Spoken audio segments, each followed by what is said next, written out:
Good morning, students. So today we will continue with the conservation of momentum. We will do some more numericals, some different type of numericals, so we get more practice out of this. So this topic is very important, and we need to do as much practice as we can. So let us take one more example. Let us take a system. Suppose you have a gun, and there is a bullet inside that gun.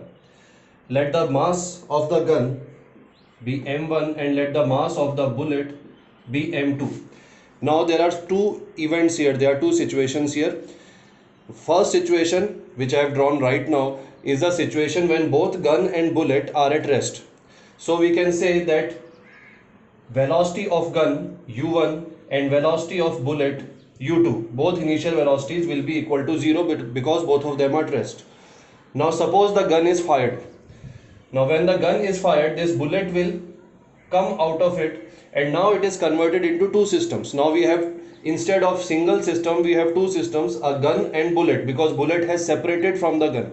Now we studied in third law of Newton that when there are two systems and one system is applying force on the other, then the other system will also apply the same equal force in opposite direction. So that means when the gun is fired, the gun will apply some force on the bullet, which is making bullet to go in this direction with some velocity, and because of the third law of Newton, the bullet will also apply some force in the opposite direction. That means the gun will be moving in this direction. That is why we feel the jerk, we feel the shock when the gun is fired.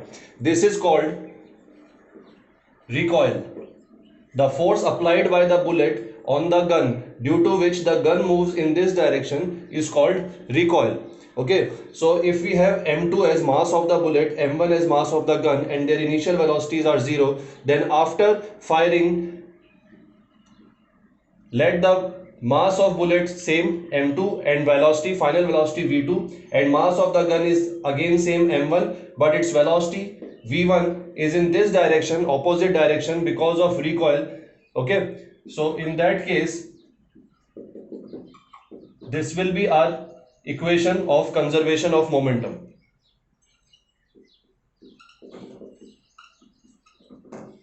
Okay, initial momentum equals to final momentum.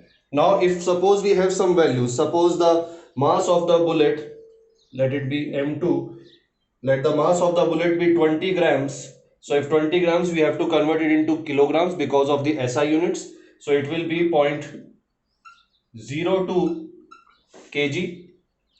Suppose mass of the gun, that is m1, be equals to 2 kg. Let the velocity with which the bullet is fired, that is v2, let this velocity be equals to 150 meter per second. Suppose you have to find out the recoil velocity of the gun. Okay, now if we substitute all of these values here,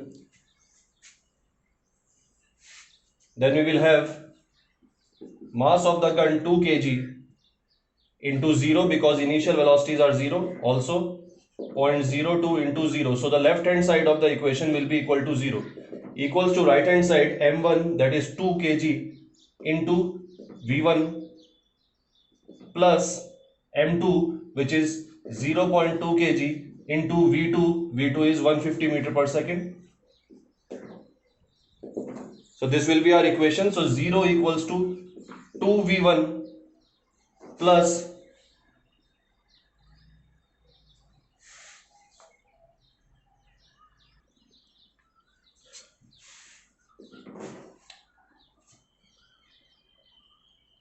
this will be your equation. So 3 plus 2v1 equals to 0. Now if you solve this, you will have v1 equals to minus 3 by 2 or minus 1.5 meter per second. Now why this minus? The value is coming 1.5 meter, that is fine, that we are getting from calculation. But why the minus sign? Now remember, the notice that this minus sign is coming automatically. There is no point in the equation where I inserted the minus sign. It is coming on its own. Now let us see if this minus sign that is coming here, is it correct or not. Now when v2 is this, now we know that v2 is in this direction. So if we take this direction v2 to be positive, let us say it is going towards positive x-axis. Now if this direction is positive, then all the directions opposite to it should be negative. Now that means V1, which is going in this direction, which is opposite to V2, should be negative. That's why the negative sign is coming with the answer. So we do not have to put any negative signs here. Okay, this is the beauty of this equation. All your signs, if you are putting the values correctly and you are calculating correctly, then the signs will come on their own. So we do not have to do anything. We just have to substitute the values properly and calculate it. Okay, so this is one type of equation. Let us take another example.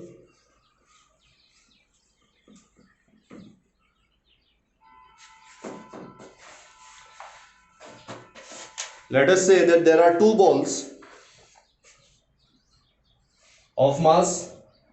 Suppose this ball is of mass 100 grams and this is of 200 grams. Suppose both of them are moving in the same direction. This is moving with the velocity of 2 meter per second and this is moving with the velocity of 1 meter per second. Okay, so I'll write the values here. M1 equals to 100 gram, which can be written as 0.1 kg. Remember this step, do not forget, it is very important to convert the units into SI system. Second ball 200 gram, that is 0.2 kg. Okay, initial velocity of first ball U1 equals to 2 meter per second and U2 equals to 1 meter per second. Now if both of them are moving in same direction and this ball is moving faster than this ball, then both of them will collide. Okay, so let us say they collide here, and after collision both of them are moving with separate velocities. First ball, 100 gram ball, is moving with a velocity of 1.67 meter per second. So you notice here that the velocity from 2, it is reduced to 1.67 because of the collision, and this is moving again in the same direction with some velocity V2. Okay, now we have to find the value of V2. So again, by using equation of conservation of momentum,